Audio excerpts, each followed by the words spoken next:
পুরাণ পুরুষ যোগীরাজ শ্রী শ্যামাচরণ লাহিড়ী। নবম পরিচ্ছেদ যোগ সাধন রহস্য।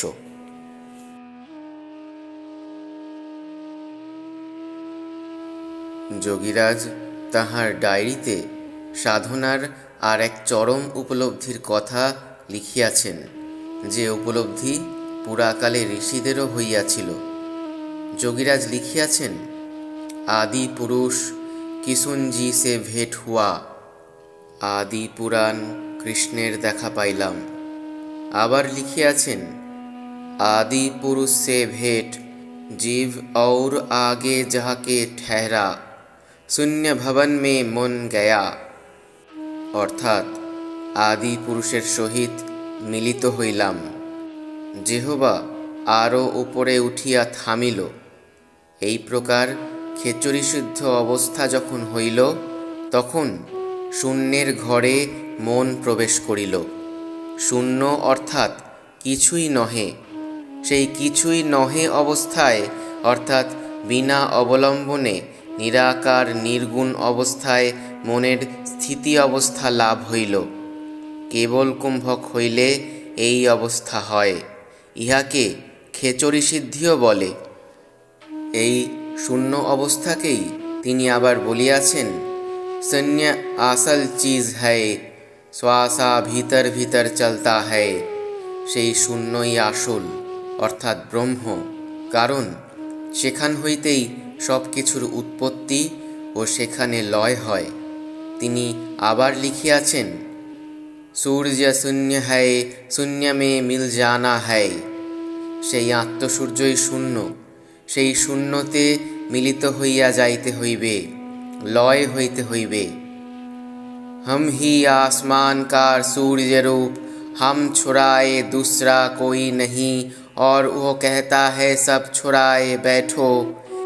एक मजा मैथुन का पत्र रसे सिर तक होता है, जो शून्य भीतर सोई बाहर, अब सिर्फ शून्य हो जाना है। আমি সেই মহাশূন্যের আত্মসূর্যরূপ, সেইখানে আমি ছাড়া আর কেহ নাই। সোহং।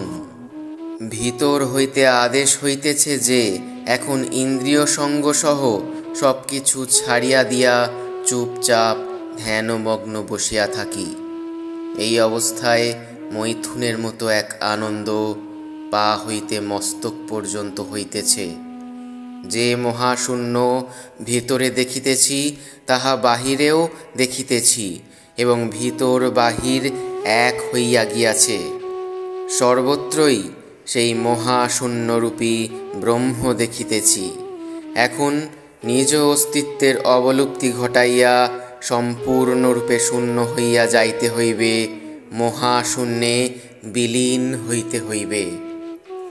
এই পুরাণ পুরুষ, পুরাণ কৃষ্ণ বা আদি পুরুষ কে? এ বিষয়ে উপনিষদ বলিতেছেন, আজো নিত্য শাশ্বতোয়ং পুরাণ। যিনি শাশ্বত, যাহার অগ্রে আর কেহ নাই, চিরকাল আছেন ও থাকিবেন, যাহার কোনো পরিবর্তন নাই, যিনি অবিনাশী, জন্ম মৃত্যু রহিত, তিনি পুরাণ পুরুষ। যোগী কূটস্থ গহ্বরে প্রবেশ করিলে সব ব্রহ্মময় হইয়া যায়। তখন সমুদয় এক হইয়া যাওয়ায় আর দুই থাকে না। দুই না থাকিলে জন্ম কোথায়, এবং জন্ম না থাকিলে মৃত্যু কোথায়? তিনিই পুরুষোত্তম, তিনিই নিত্য পুরাণ, তাহাতেই লয় হইয়া থাকা উচিত। তিনিই আদিদেব অর্থাৎ দেবাদিদেব। তাই তিনি বলিতেন, প্রাণকর্ম না করিলে সেখানে থাকা যায় না, উহাই ধর্ম। প্রাণকর্ম করিয়া সকল কর্মের অতীতাবস্থায় অর্থাৎ ক্রিয়ার পরাবস্থায় থাকাই শাশ্বত পদ, অমর ধাম। সেই শাশ্বত পদে সর্বদা থাকায় অর্থাৎ কর্মের অতীতাবস্থায় সর্বদা থাকায় স্বয়ংই পুরাণ পুরুষ হইয়া যায়। মহাত্মা কবীর দাসও এই রকম কথাই বলিয়াছেন। কবীর जो ओहो एक न जानिया, तौ सब जाने का होए। एक हिते सब होता है, সবেতে এক না হয়ে। কবির বলিতেছেন, এককে না জানিয়া সব কিছু জানিতে যাওয়া বৃথা। সেই এক হইতেই সব কিছু হইয়াছে, সব কিছুতেই সেই এক বর্তমান। তিনি আরও বলিয়াছেন, এক হি সাধে সব সাধে সব যায়, जो तू सींचे मुल्को ফুলে ফলে আঘায়। অর্থাৎ একের সাধনা করিলে সকলের সাধনা করা হয়, কিন্তু সকলের সাধনা করিলে সব বিফল হয়। যেমন একমাত্র বৃক্ষমূলে সেচন করিলে অপর্যাপ্ত ফুল পাওয়া যায়। একং ভূতং পরং ব্রহ্ম জগৎ সর্বং চরাচরম নানা ভাবং মনোজস্য তস্য মুক্তির ন জায়তে। সর্বভূতে এবং চরাচরে একমাত্র ব্রহ্মই আছেন। মনে নানা ভাব হইলে মুক্তি নাই, বরং এককে জানিলে মুক্তি সুনিশ্চয়। অতএব একের সাধনা করাই উচিত। নানা দেবদেবীর সাধনা করিলে ইহা বড় দেবতা, উহা ছোট দেবতা ভাব আসিয়া থাকে। গুহাং প্রবিষ্টৌ পরমে পরাধ্যে। প্রাণবায়ুকে কূটস্থরূপী গুহায় প্রবেশ করাইতে পারিলে পরম ব্রহ্মতে লীন হইয়া যায়। তখন পরার্ধে জগৎ হয়, অর্থাৎ সর্বজ্ঞ হয়। যোগীরাজ সেই অবস্থায় উন্নীত হইয়াছিলেন। অঙ্গুষ্ঠমাত্র পুরুষ মধ্যে আত্মনি তিষ্ঠতি। কূটস্থ মধ্যে অঙ্গুষ্ঠ প্রমাণ পুরুষ আত্মা বাস করেন। তাই যোগীরাজ ভক্তদের বলিতেন, কূটস্থের মধ্যে যে অঙ্গুষ্ঠ প্রমাণ পুরুষ দেখো, যাহা উত্তম প্রাণ কর্ম করিলেই দেখা যায়, তিনিই আত্মা, তিনিই অভয়পদ ও পরমপদ, তিনিই ব্রহ্ম। সেই উত্তম পুরুষ আমি। ক্রিয়াযোগ করিতে করিতে এইরূপ জ্ঞান হয়। তিনিই স্বরূপ পুরুষোত্তম, তিনিই আবার সকল জ্যোতির জ্যোতি। তাহা হইতেই সকল জ্যোতি আসে। তিনিই আত্মসূর্য। সুতরাং তিনি থাকিলে আর কোনো জ্যোতি নাই। অতএব যাহা কিছু দেখিতেছ সমুদয়ই তাহার রূপ, কারণ সকল রূপই তাহা হইতে হইতেছে। তাই জীব শিব স্বরূপ। আত্মা না থাকিলে কিছুই থাকিত না। আত্মা ব্রহ্মস্বরূপ আছেন বলিয়া সমুদয় আছে। সুতরাং আত্মাই ব্রহ্ম, ব্রহ্মই আত্মা। এইরূপ জ্ঞান হইলে সর্বং ব্রহ্মময়ং জগৎ হইয়া যায়। তাই উপনিষদের ঋষি বলিয়াছেন, অনরণীয়ান মহতো মহীয়ান আত্মা গুহায়াং নিহিতস্য যন্তস্তমঃ কৃতং পশ্যতি বীতশোকা। তিনি অনুর অনু, আবার মহৎ হইতেও মহীয়ান। সেই কূটস্থরূপী গুহার ভিতর যে আত্মা নিহিত আছেন, সেখানে মন গেলেই সকল শোক রহিত হয়। তিনি সূক্ষ্মরূপে সকল জীবকে ভরণ পোষণ করেন। তাই যোগীরাজ বলিতেন, উত্তম প্রাণকর্ম করিলেই এই ওঙ্কার রূপ শরীরের ভ্রূর মধ্যে দীপশিখার ন্যায় বাতরহিত দেখা যায়। সেই স্থানে মৃণাল তন্তুর ন্যায় আভা দেখা যায়। তিনি শক্তিরূপা শিবা। তিনি সূর্যস্বরূপ কূটস্থের রূপ। তিনি হৃদয় আকাশ। এই শাসী বাক, ইনি গায়ত্রী। প্রাণ কর্মকালে যে সুমধুর ধ্বনি শোনা যায়, তাহাই প্রণব ধ্বনি বা শ্রীকৃষ্ণের বংশধ্বনি।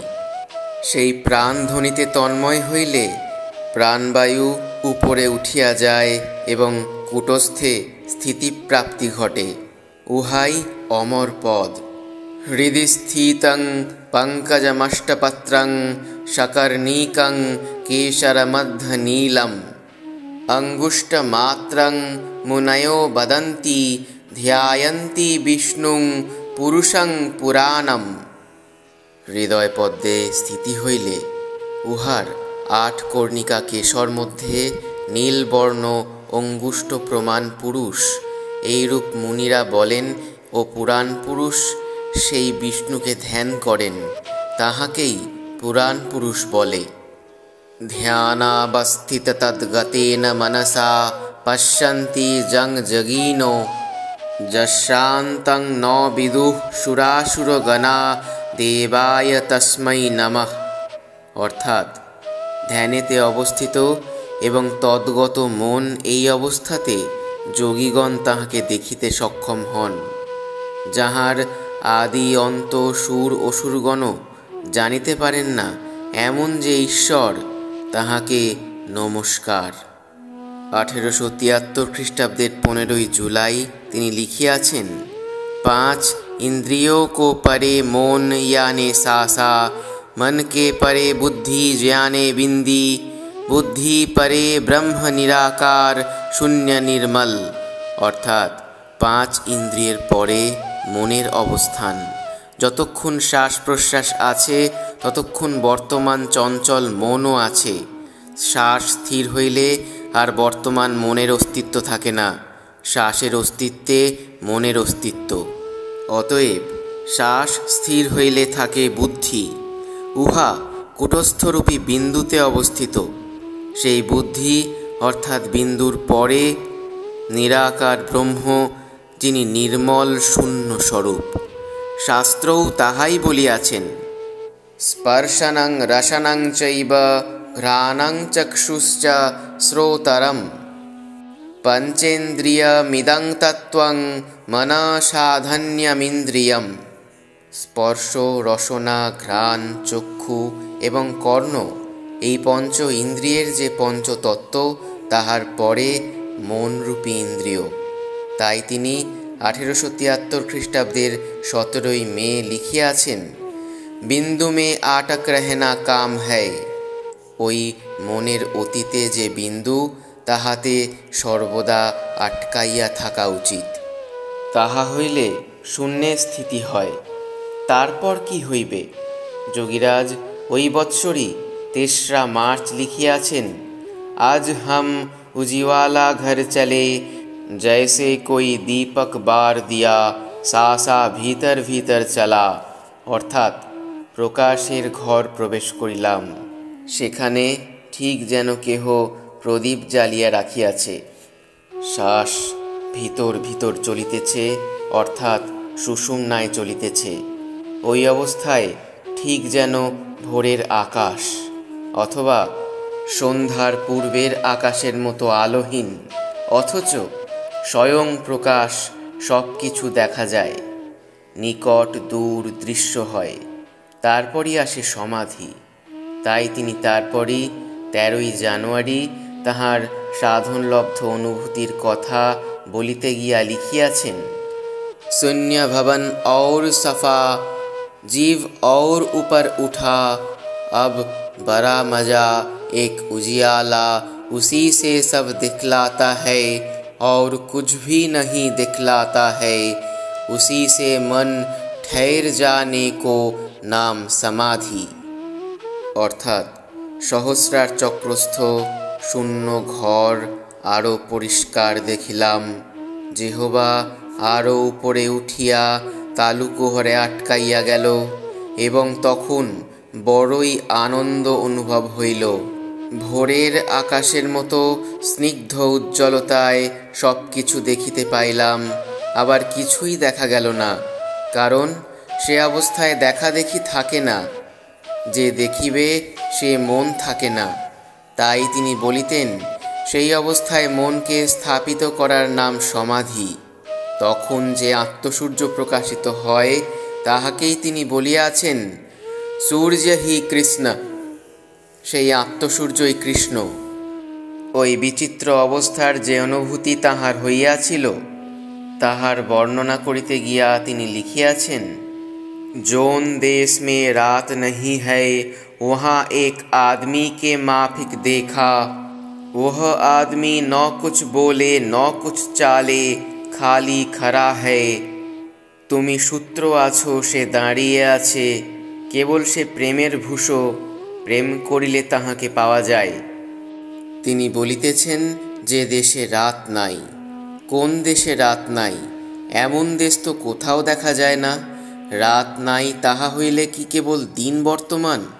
তাহাও হইতে পারে না, কারণ দিন থাকিলে রাত্রি থাকিতে বাধ্য, আবার রাত্রি থাকিলে দিনও থাকিতে বাধ্য। একটা থাকিলে অপরটা থাকিবেই। যেমন কেবল সুখ চাই, দুঃখ চাই না, তাহা হইতে পারে না। সুখ দুঃখ পাশাপাশি থাকিবে। একটা থাকিলে তাহার পেছনে অপরটা থাকিবে। তাই তিনি বলিয়াছেন, সোন দসমে রাত নাহি, অর্থাৎ যেখানে দিনও নাই সেখানে রাত্রিও নাই। ভোরের আকাশের মতো স্বয়ং প্রকাশ এক দ্বন্দ্বাতীত অবস্থা। সেখানে এক মানুষকে দেখিলাম। তিনি কিছু বলিলেন না, নড়িলেন না, কেবল দাঁড়িয়ে আছেন। তখন বুঝিলাম তিনি সব কিছুর মূল উৎস। তাই তিনি দাঁড়িয়ে আছেন, অর্থাৎ পুরুষোত্তম। সেই পুরুষোত্তম কেবল প্রেমের কাঙাল। ঠিকমতো প্রেম করিলে তাহাকে পাওয়া যায়। এই প্রেম হয় কখন? যতই প্রাণ কর্ম করিবে ওই অরূপের রূপ ঘনীভূত হইবে, এবং যতই উহা ঘনীভূত হইবে ততই স্থির নেত্রে কূটস্থে দর্শন করিতে করিতে উহার প্রতি আকর্ষণ বাড়িবে। শেষে ওই আকর্ষণই ঘনীভূত হইয়া প্রেমে পরিণত হইবে। উহাই বিশুদ্ধ প্রেম। তাহার পূর্বে বিশুদ্ধ প্রেম সম্ভব নহে। মহাত্মা রামপ্রসাদ গাহিয়াছেন, ঊর্ধ্ব জিহ্বা করি আনন্দ সাগরে ভাসিতে। জিহ্বা ঊর্ধ্বে উঠিলে, অর্থাৎ তালুকুহরে প্রবেশ করিলে আনন্দ সাগরে ভাসা যায়। এবং তাহার পরবর্তী অবস্থার কথা বলিতে গিয়া, অর্থাৎ পূর্বোক্ত অবস্থার কথা বলিতে গিয়া মহাত্মা রামপ্রসাদ গাহিয়াছেন, যে দেশেতে রজনী নেই মা, সেই দেশের এক লোক পেয়েছি। এবার ভালো ভাবির কাছে ভাব শিখেছি। মহাত্মা রামপ্রসাদের জন্মগত সংস্কারের জন্য তিনি আত্মব্রহ্মকে মা বলিয়া ডাকিতে ভালোবাসিতেন। তাই তাহার সকল কথাতেই মা সম্বোধন করিয়াছেন দেখা যায়। আসলে পিতা মাতা সবই তিনি। 1 মার্চ 1874 খ্রিস্টাব্দ তারিখের সাধনায় যোগীরাজের যে মোহত মহীয়সী অবস্থার উপলব্ধি হইয়াছিল, তাহার বর্ণনা দিতে গিয়া তিনি লিখিয়াছেন, ন শাসা লেনা ন ফেকনা বরা সুখ, यही ব্রহ্ম সূর্য কো জ্যোতি নহি রাহা। আত্মক্রিয়া করিতে করিতে তাহার এমন অবস্থা হইল, যখন আর শ্বাস প্রশ্বাসের গ্রহণ ও ত্যাগ কিছুই রহিল না, অর্থাৎ আগম নিগম রূপ কর্মরহিত হইয়া সম্পূর্ণরূপে কেবল কুম্ভক অবস্থা প্রাপ্ত হইয়া স্থির হইয়া গেলেন। তখন বড়ই সুখ হইল, এবং সেই নির্বিকল্প সুখময়ী ভাবের নাম ব্রহ্ম। নদী সমুদ্রে মিশিলে আর যেমন নদীর স্রোত বা প্রবাহ থাকে না, তেমনি যোগীরাজও ব্রাহ্মী স্থিতি লাভ করিলেন। তিনি ওই অবস্থাকে আনন্দ না বলিয়া বলিয়াছেন সুখ। সুখ আর আনন্দের মধ্যে পার্থক্য আছে। আনন্দের মধ্যে সুখের কিঞ্চিত আভাস থাকে, কিন্তু সুখের মধ্যে পরিপূর্ণ আনন্দ বর্তমান। সুন্দর রূপে আকাশে, অর্থাৎ ব্রহ্মাকাশে লীন থাকাই সুখ, এবং সেই ব্রহ্মাকাশ হইতে দূরে থাকাই দুঃখ। খং অর্থাৎ আকাশ, অর্থাৎ ব্রহ্মাকাশ। সু অর্থাৎ সুন্দর, খং অর্থাৎ ব্রহ্মাকাশ। সুন্দর রূপ ব্রহ্মাকাশে থাকিলেই সুখ। দুহ অর্থাৎ দূরে, খং অর্থাৎ ব্রহ্মাকাশ, অর্থাৎ সেই সুন্দর রূপ ব্রহ্মাকাশ হইতে দূরে থাকিলেই দুঃখ, অর্থাৎ ক্রিয়ার পরাবস্থায় থাকিলেই সুখ, পরাবস্থায় না থাকিলেই দুঃখ। অতএব সুখ আনন্দেরও অনেক ঊর্ধ্বের অবস্থা। তাই তিনি সুখ বলিয়াছেন।